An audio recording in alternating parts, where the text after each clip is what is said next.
मित्रों, जो यात्री यात्रा में सो जाता है उसका सामान खो जाता है और सोने वालों के घरों में चोरियां हो जाती हैं।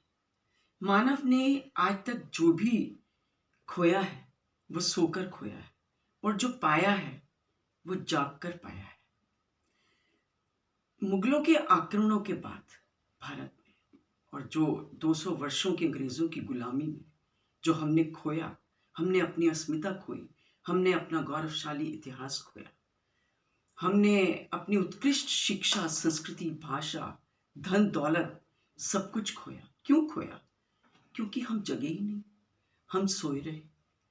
और वो तंद्रा इतनी लंबी हो गई कि जब हम जागे, अब हम जब जागे हैं तो देखा जड़ें तो खोखली हो चुकी हैं सारी, और मोदी जी को सब स्क्रैच से दोबारा से सब कुछ शुरू करना पड़ रहा है। और भारत माता की पुकार किसी ने सुनी नहीं। हमारी भारत माँ, हमारी माँ भारती चीत्कार करती रही, लेकिन किसी ने नहीं सुना। आत ताई उसका लहू पीते रहे और हम चुप रहे। मित्रों, चीत्कार वो ही सुनता है जो जागता है, जो आंखें खोलता है, जो आंखें मसल कर देखता है कि उसका धन लुट चुका है, उसका सब कुछ लुट चुका है। और एक जागृत व्यक्ति ही जो होता है वो गणेश की तरह, उसकी घ्राण शक्ति बहुत प्रबल होती है। वो जैसे गणपति होता है, उसकी आपने लंबी सूंड देखी होगी, वो इसी का प्रतीक है कि उसकी घ्राण शक्ति बहुत प्रबल होती है और कोई भी शत्रु या विपत्ति आने से पहले उसको गंध आ जाती है। और वो इतना चैतन्य, सतर्क और जागरूक होता है कि शत्रु के आक्रमण से पहले ही उसको समाप्त कर देता है।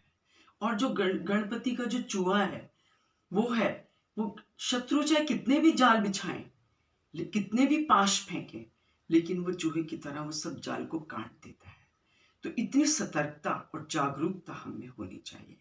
हमारे जो श्री अरबिंदो ने एक बात कही, जो आत्म ज्योति है वो सतर्कता, त्रिमुखी है।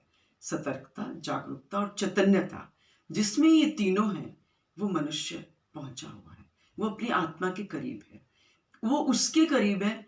जब तुम सोते हो तो वो जागता है, अगर वो भी सो जाए तो क्या होगा? तो इसलिए जागना बहुत जरूरी है। हमारी ऋचाएं, हमारे वेद भी यही कहते हैं, यो जागार तम ऋचा